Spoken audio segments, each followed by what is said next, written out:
मुअज़्ज़ज़ नाज़रीन, सबसे पहले कुरान मजीद फुरकान हमीद को किसने जमा किया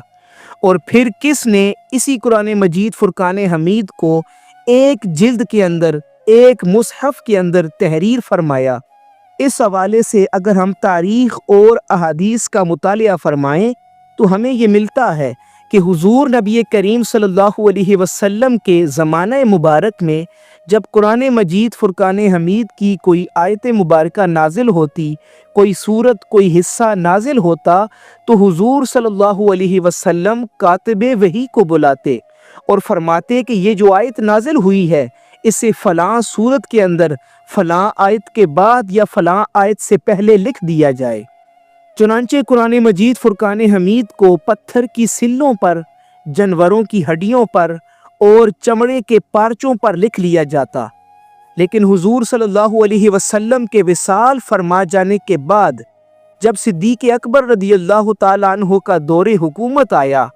और मुसलमानों और मुर्तदीन के दरमियान, मुसैलमा कज़्ज़ाब के दरमियान जंग यमामा हुई, तो उस जंग में 70 के करीब हुफ़ाज़ सहाबा किराम शहीद हुए, कारी शहीद हुए। हज़रत उमर फ़ारूक रदियल्लाहु ताला अन्हु हज़रत सिद्दीक़ अकबर रदियल्लाहु ताला अन्हु के पास आए और कहने लगे कि कुरान मजीद फुरकान हमीद को लिख न लिया जाए, कहीं ऐसा ना हो कि जिस तरह आज हुफ़ाज़ सहाबा किराम शहीद हुए हैं, इसी तरह अगर हुफ़ाज़ सहाबा किराम शहीद होते रहे तो हम कुरान मजीद फुरकान हमीद से महरूम हो जाएंगे। चुनांचे हज़रत उमर फ़ारूक रदियल्लाहु ताला अन्हु के मशवरे पर हज़रत सिद्दीक़ अकबर रदियल्लाहु ताला अन्हु ने कुरान मजीद फुरकान हमीद को जमा करने का इरादा किया और हज़रत ज़ैद बिन साबित रदियल्लाहु ताला अन्हु को इस काम पर लगा दिया।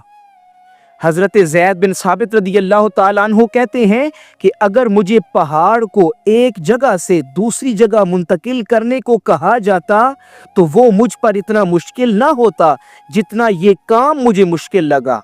चुनांचे हज़रत सिद्दीक़ अकबर रदियल्लाहु ताला अन्हु के हुक्म पर आपने कुरान मजीद फुरकान हमीद को जमा करना शुरू कर दिया। पत्थरों के ऊपर से, हड्डियों के ऊपर से, पत्तों के ऊपर से और लोगों के सीनों में महफूज कुरान मजीद का जो हिस्सा जहां से मिलता, हज़रत ज़ैद बिन साबित रदियल्लाहु ताला अन्हु उसकी वेरिफिकेशन करने के बाद, उसकी तस्दीक करने के बाद उसे मुसहफ़ के अंदर लिखते जाते, हत्ता कि कुरान मजीद फुरकान हमीद की आखिरी आयत लक़द जाअकुम रसूलुम मिन अनफुसिकुम, ये आयत मुबारका हज़रत अबू खुज़ैमा अंसारी रदियल्लाहु ताला अन्हु से मिली। इसे भी जब कुरान मजीद में लिख दिया गया तो ये काम मुकम्मल हुआ। चुनांचे फिर वो मुसहफ़ हज़रत सिद्दीक़ अकबर रदियल्लाहु ताला अन्हु के पास रहा, फिर हज़रत उमर के पास रहा, फिर हज़रत हफ्सा बिनते उमर रदियल्लाहु ताला अन्हा के पास रहा।